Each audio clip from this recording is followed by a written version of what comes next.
હે આપા કઈ જાય છે ચોરી વેનમાં કે બેટા ચોરી ને વાલોર વેનમાં બોલ આને શું કહેવાય ચોરી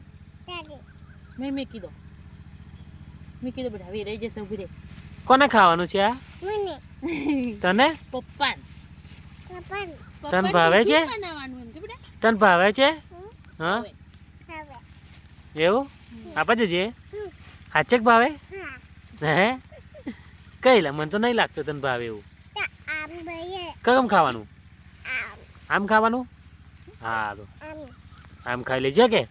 હા બધું ખાઈ જઈશ બતાય પપ્પાને થેલી બતાય બધું ખાઈ જઈશ પપ્પા આવું વેન્યુ એમ કહેતા આવું એને બતાવજે હા એ તને આવડે છે વેનતા હા તને આવડે છે વેનતા નહીં હા ચલો બાય એમ કે